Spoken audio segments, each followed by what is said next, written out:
Don't you love that I gave myself a middle name when I was booking a session? I like literally random made a middle name just because I fucking felt like it. You don't have a middle name? No.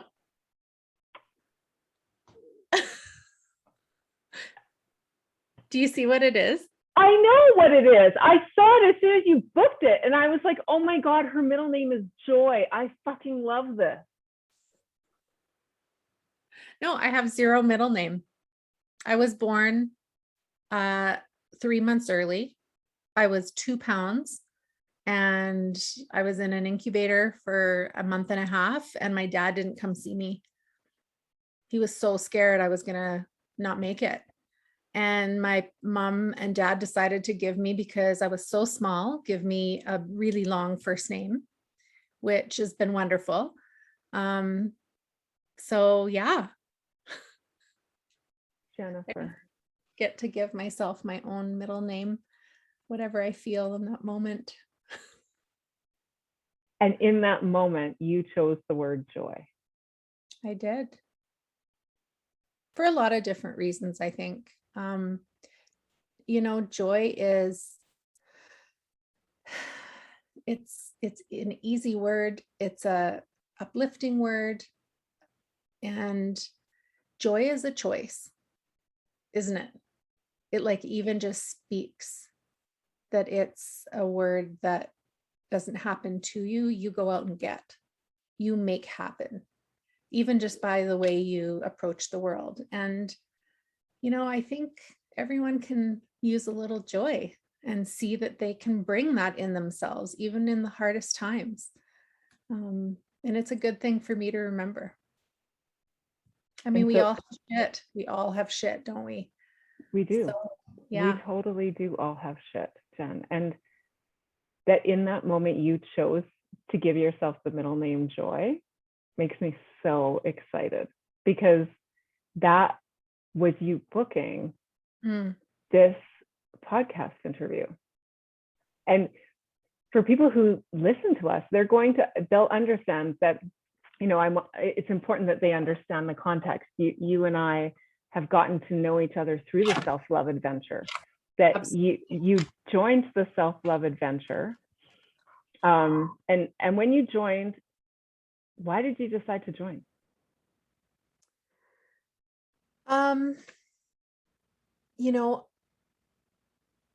I've tried a lot of different modalities. I'm a big intellectual reader.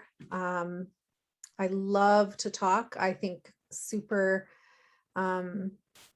extroverted, in the sense that I get a lot of energy and calmness and excitement from others when I speak to them. And so this program just seemed to fit all those pieces for me. Connection, self-love, stewardship, and just getting together with other people who have like-minded excitement around themselves. And it's time to spend that on ourselves. The world has sucked so much out of all of us for different reasons. And I'll tell you, this self-love adventure has just been like wind in my sails. It's been like the jam inserted into the donut, it just really feels so yummy. Oh my God. Thank you. It's so funny because my intention is obviously, or maybe it's not obvious. My intention is not to create some kind of roving advertisement for the self-love adventure, but more to understand what brought you to it. And I think there are a lot of women like you and I out there who have that exact experience. We have the books, the shelves of books, the self-help books. We've read it. We follow the people, we do the things. And yet there seems to be like there's that something missing. And I'm not saying that the self-love adventure fixes a person's life, but the opportunity to create that awareness, actually notice your inner critic, and then work on befriending her is a big piece of it. But what I love is that, you know, earlier you and I were talking about it's not an easy journey because you start to see some of these layers and you're like, oh, fuck. Yeah. Some of this is habits. Some of this is comfort. And sometimes I take comfort in the shit. What is this about? I think that I've just noticed that. I mean, after years and years of like you say, reading all the self-help books and all of it, everything. And then now to be able to just say, look, I see that I am not stepping in and doing those habitual healthy things each day, like get up and go to the gym downstairs and go on the treadmill for 10 minutes. Like it's 10 minutes. It's a small goal. It's a wonderful, easy goal. I've got a TV down there. I'll watch my show and binge while I walk. Like I've set up all of this awesome connection for myself. And yet when I don't do it, you know, there's two paths you can take. There's the mental path that says that I've probably done all these years, which is, oh, you're not good enough. You can't even do it. It's that harsh critic, that deja. And then there's the other path where it's like, huh, look at that. Wow. I wonder why I'm not going down there. I kind of want to, but I don't want to. What's that about? So even just being able to speak to you today about it without losing my shit, falling apart, means that I'm integrating it at a new level.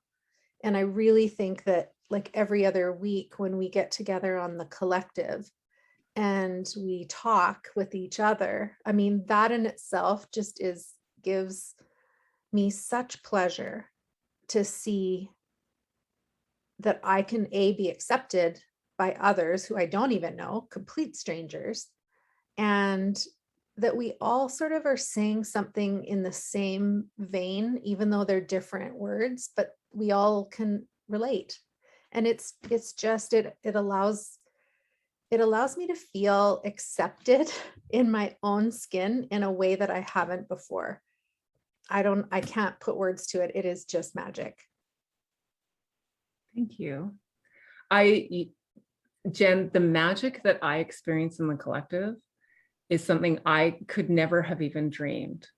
You know, the self-love adventure, as you know, you get the workbook and you have the lessons or the daily messages that you can choose to listen to or not.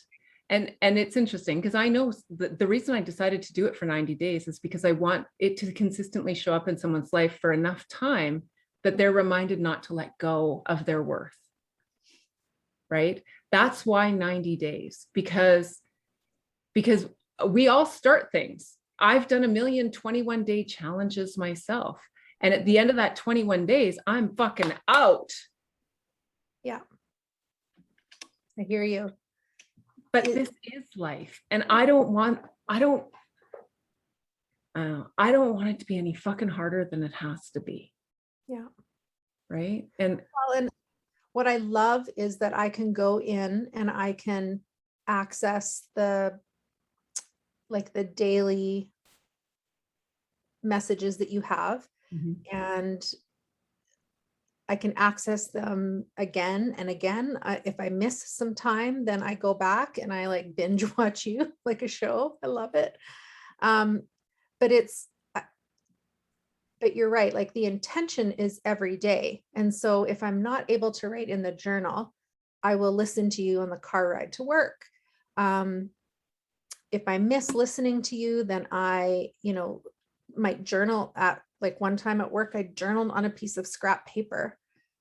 So I didn't have your workbook in front of me, but I remembered that it was something that felt nourishing. That was early on. And so I love the flexibility of that, and going back and seeing sort of all the different things. Like I swear, I don't know how you organized all the different topics for the week, but every topic just, it's like I needed to hear those messages that week. How did you even know my life? You know, it's like you say, that driftwood, that coming together of what is so powerful is and easy. It is super easy. So then I didn't feel bad. I still don't feel bad, even though I've missed a few already lately. I went back and have done them now this week, and they still land, you know? So I'm mucking through my own way until I can get to a place that feels nourishing for where I sit today. And that's good. That's okay. I'm more accepting of myself. It's unbelievable. So Fuck, Jen, that's the magic. Like what you just described, like the magic is just in that, trusting yourself enough to do what you need to do and what you want to do and what serves your highest good. Right. And like, if that doesn't mean watching all the videos, who fucking cares? They're there if at some point you're inspired. If it means you're not journaling every day, who fucking cares? You know, life is not a life is not a race, it's a marathon, right? It's not a sprint. It's showing up, it's continuing to go. And what's amazing for me, like I feel so much incredible honor to be able to share space with you and you talk about this, because we're coming to the close of the first 90-day self-love adventure. And you've been on it for 90 days almost. yeah. And I know that it can be scary. The thought of it, first of all, self-love is not fucking sexy. Let's be straight about that. Agreed. Right? Like self-love isn't sexy because we as a society think that self-love means being selfish. And if you love yourself and you're being selfish, it means you're taking yourself away from other people and potentially hurting them. Yeah. So even coming to a place of wanting to even invest in oneself for a self-love adventure sounds like, well, why fucking bother? Because it's just going to disrupt everybody and I don't have time anyway. Right? So even just getting to that space, it does. Even getting to that space takes courage. It says being able to have the awareness of being ready for something different. And that something different, it was so important to me that something different be gentle. Yeah. Right? Because like, I don't know about you, my love, but I have worked with personal trainers and I have worked with dietitians and I have worked with therapists and I have worked with lots of different people in ways that felt, and not with my current therapist, but historic therapists, in lots of ways that felt like I was being so pushed out of my comfort zone that it didn't just hurt, but that it felt counterintuitive. Mm-hmm. And then, yeah, I agree with you. Historically, there are times where you're with the trainer or with the therapist, and they're edging you towards this cliff, if you will, where it feels really unsafe. And then you think, well, it must be safe because I'm with these people who are trained to be safe in training my body or my diet or whatever. And yet everything within inside you is saying, no, this isn't safe or whatever. The self-love adventure to me is, you know, it's funny, even like in the daily journals and in the reflection, it's all about coming back to your own voice and your own awareness or impression of how that day went or how you are in that day. And it's like you're your own trainer or your own therapist or your own nutritionist, and you're able to be not pushing yourself over any cliff or any edge. You're able to just live in where you're at that day and honor and love you for who you are. And gosh, you're right.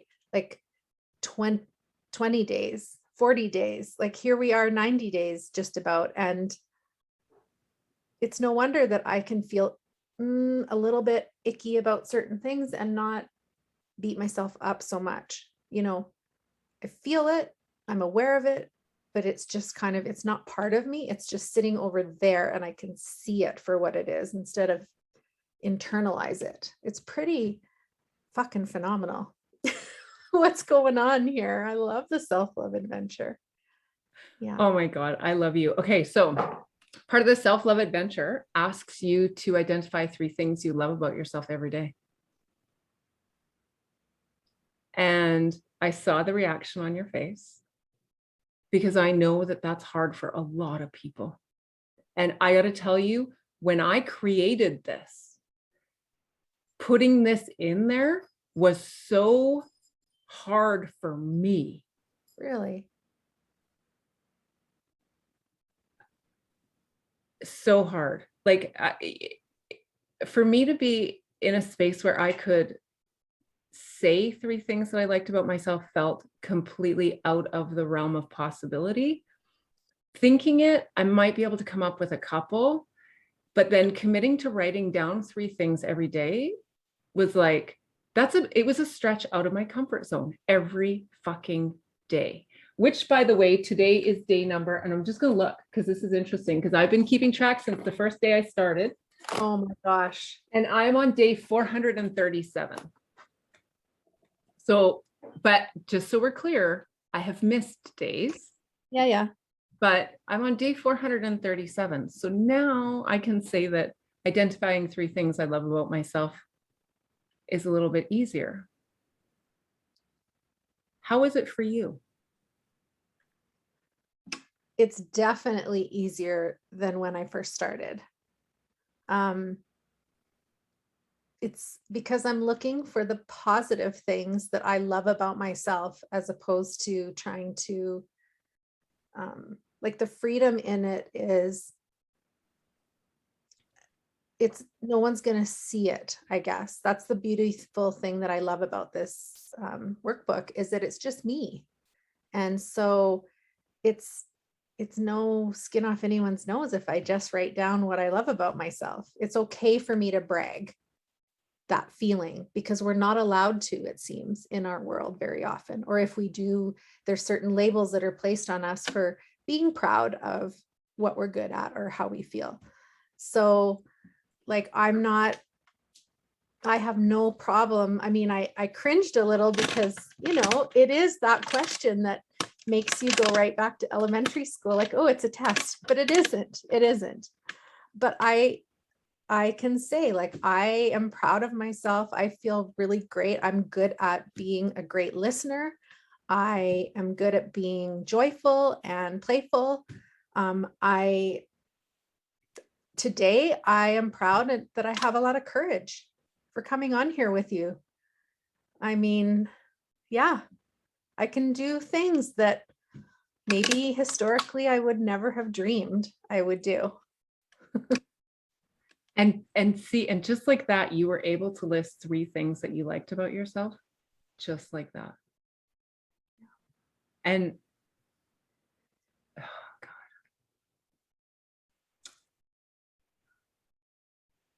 That's what makes this important to me. That's what makes this really special. And I don't have a hot fucking clue where this is going. I'm going to be honest. Like the self-love adventure was kind of born out of, I don't even know. It was born at a time that it was meant to be born. And it's arriving at the time it's meant to arrive for the people it's meant to arrive for. But selfishly, and I'm going to be selfish here. I'm going to be super fucking selfish. Selfishly, what it did for me is great. It's wonderful. I'm happy. I'm grateful. Don't get me wrong. But when I hear you be able to lean into the things that you love about yourself, like that's where like that magic really, really is. Because I didn't do sweet fuck all. I did nothing. I gave you some materials and some stuff to listen to, and then you chose to show up for yourself. And in those small, gentle, beautiful ways, you've embraced that courage. Yeah. And you're here right now. Yeah, it feels really yummy. It feels really good. I just, like I said, it's this whole time, it's like just slowly but surely it's landing differently. And so I honestly can say those things and feel them from within. They come from within. They aren't just things I have to pick out and say because I think it would sound nice. So yeah, I'm so honored and thankful that I found you and this program. And yeah, that and the community in it. It's just like the people, it's unbelievable that you can connect with people that you don't know from you don't have a hot clue about, and you see yourself. I see myself in the other people in just little ways that they speak about themselves that they're probably unconsciously aware of. And I go, oh, I speak about myself that way. Or, oh, I've said that comment to other people when I'm encouraging them, and look at them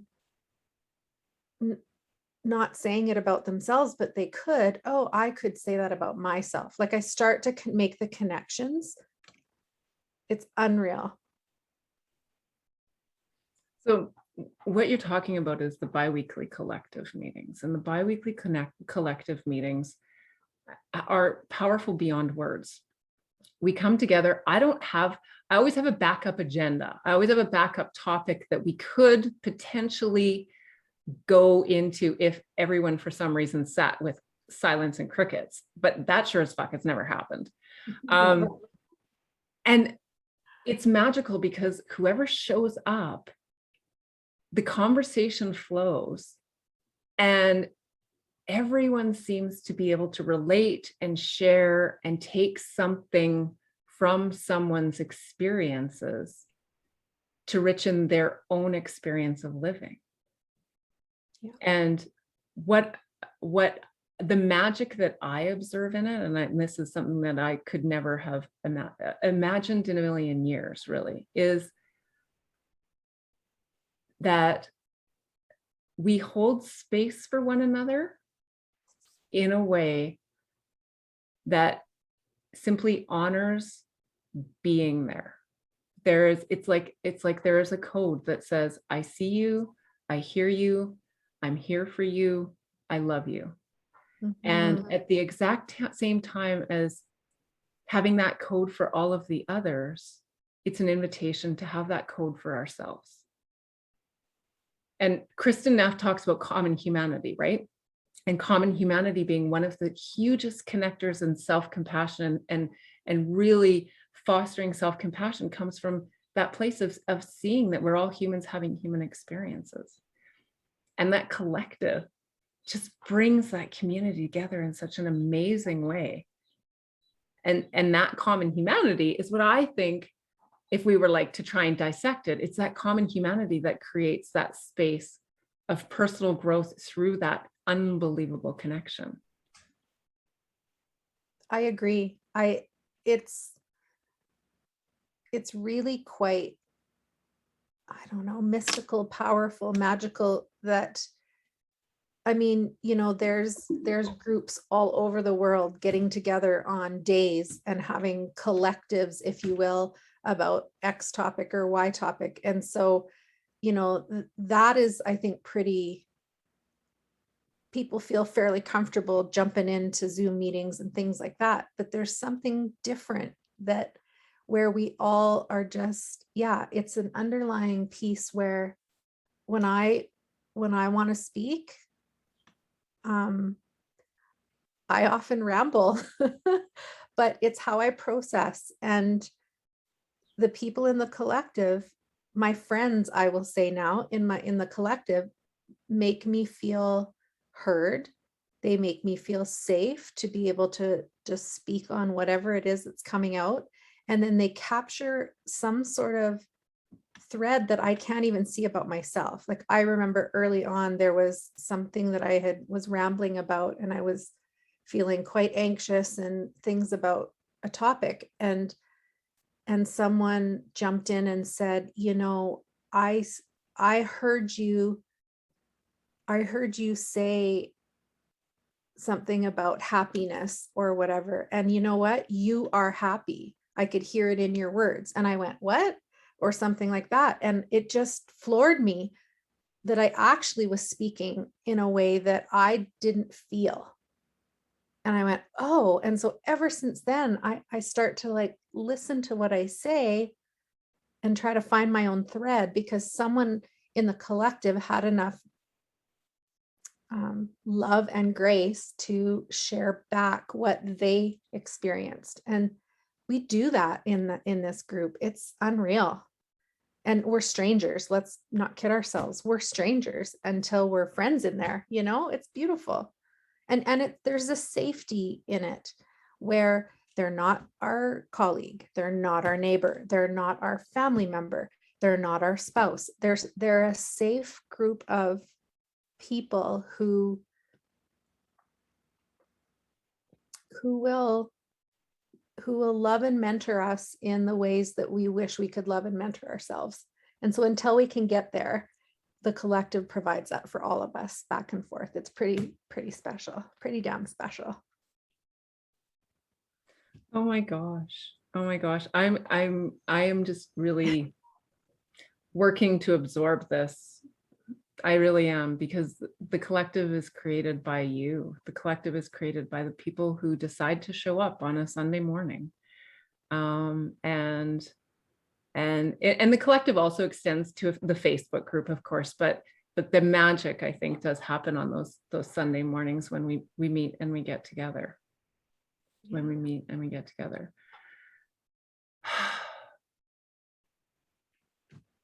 I freaking adore you. I freaking adore you. I love you back so much. It's great. You're just such a good human. Humans attract one another. So yeah, I don't, it's been,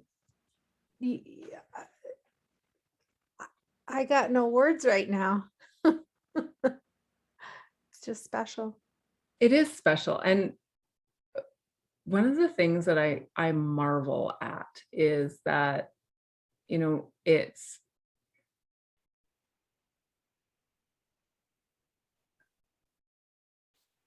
I have made the choice to put myself in a vulnerable place by doing the podcast, by putting this out there and it's always from a place of love and light, right?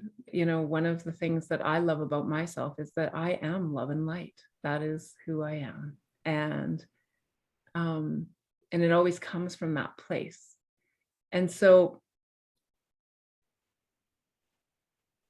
when I hear the impact that it's had for you, I'm honored.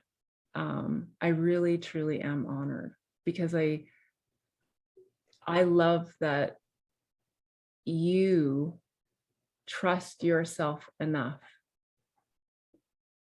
to lean into this in the ways that are right for you, at the pace that is right for you, in the space that is right for you, and listen to yourself, right? What better fucking thing could we possibly ever ask of life than to actually grow some fucking awareness? Right? Because especially if we're in lives where we're in service to others all the time, right? To actually just take a minute and start building some awareness for and with ourselves. Scary as fuck. I get it. Because sometimes it's like, oh my God, these are things I'm not ready to learn about myself right now. I get it. Yeah.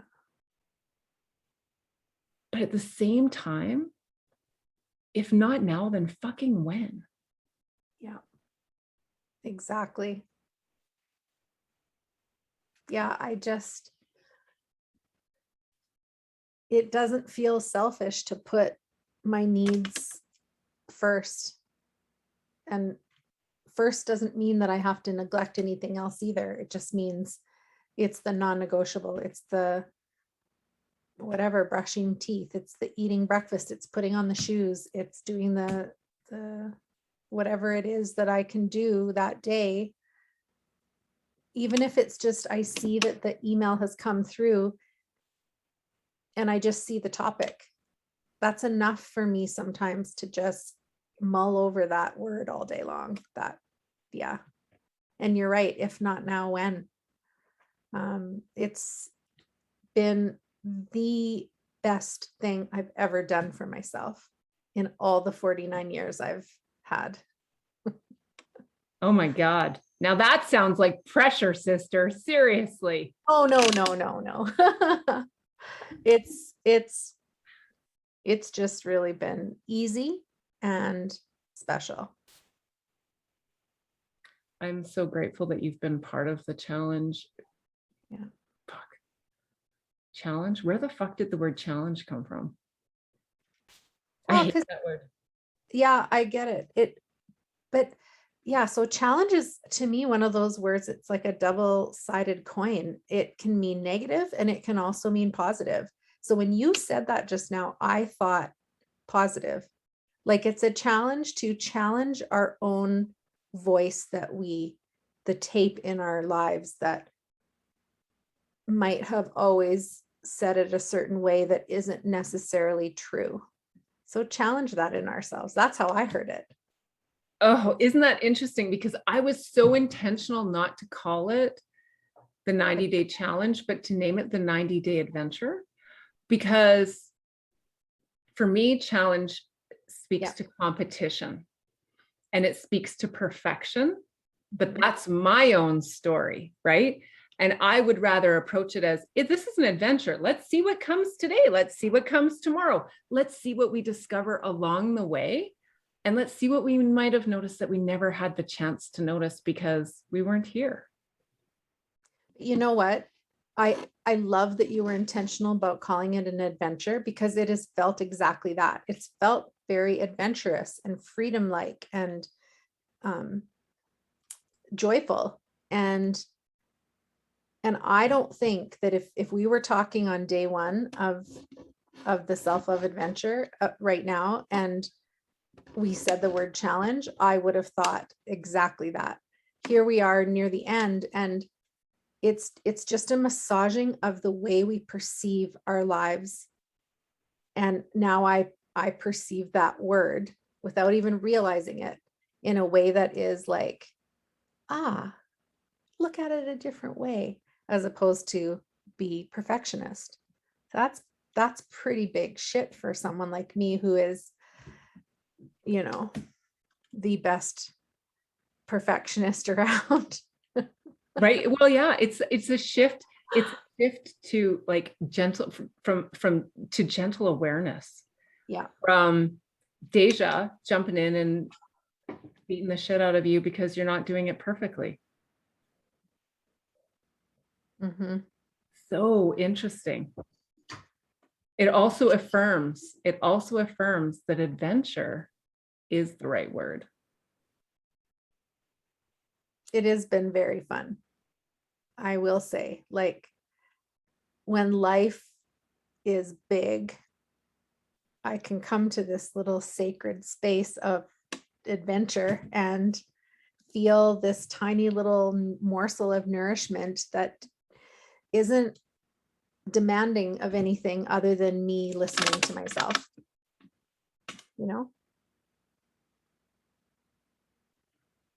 Have you seen it spill out into the rest of your life?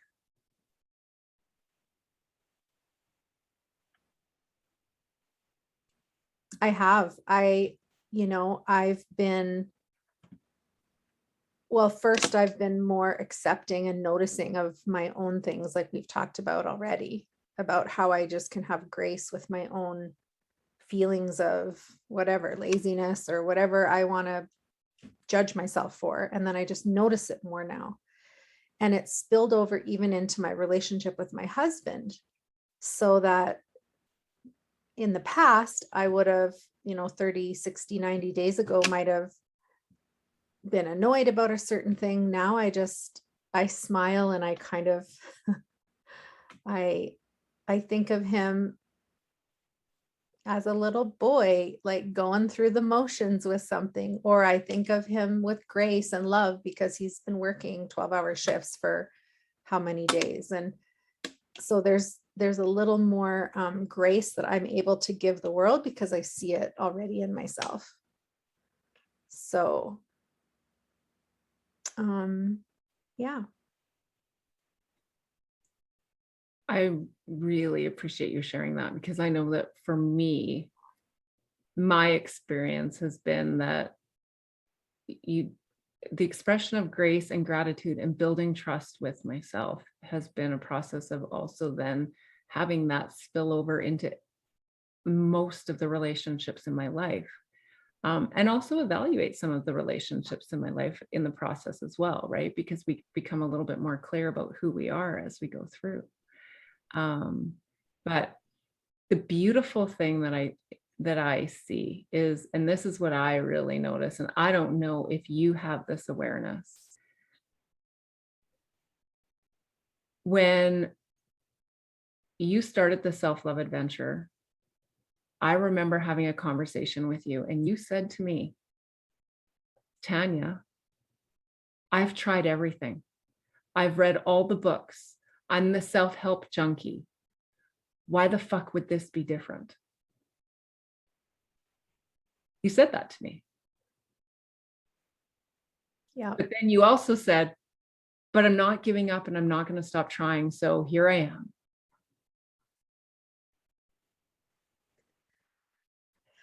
It's so true. The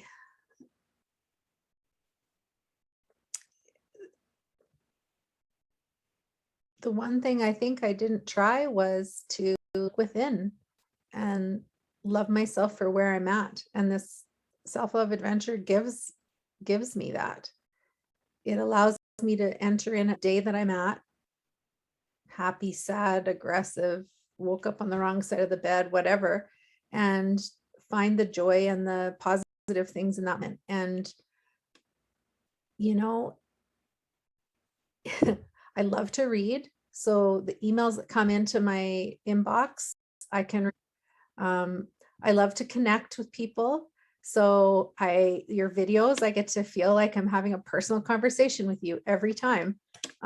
It's brilliant.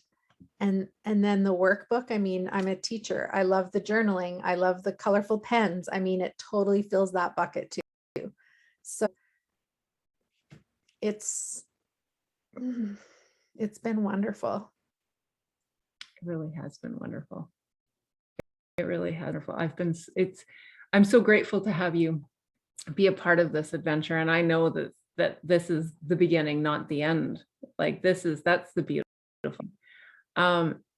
If someone said, I don't have time for the self-love adventure, if I don't have time because you just described an video, journaling, like people are like, oh my God, like suddenly 2 hours to fucking adventure and I can't even get my laundry done or get through the drive. Do you know what I'm saying? Like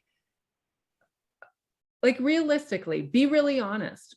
What kind of time do you experience in this? Like really? I probably, and like, I love you to bits, but I probably spend 5 minutes a day ish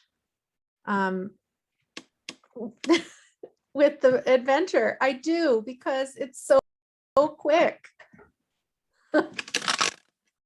So, it doesn't mean I'm doing all the things all at the same time. If I'm, like I said, listening to the video as I'm driving to work, or, I've got my journal out in time for the video and I'm doing the journal and I'm jotting down while I'm having a cup of coffee, or I the morning is rushed. And so then I just do all of it in the evening, which all of it might be like 7 minutes, just thinking about my own day. And it's in easy there. It's not like any work at all. It's kind of fun to just be able to think about your own day and write something joyful and get a colorful pen. It always helps.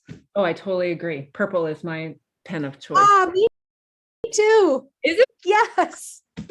Oh yeah, purple pens. I probably have a pencil case of about 8 different kinds of purple right now, actually. Love it. Purple pens. Okay, so I'm going off in a million directions because this conversation could go on forever because I absolutely love you. But seriously, thank you for being really truly honest about like how much time it takes and how you choose to use it, because I wanted it to be flexible.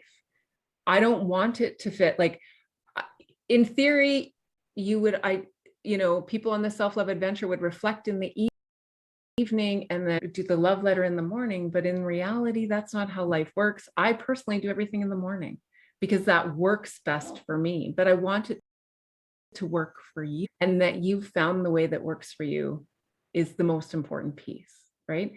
The other thing that I want to say is this. You talked about reflecting in joy. And so I totally agree that you're encouraged to find the joy.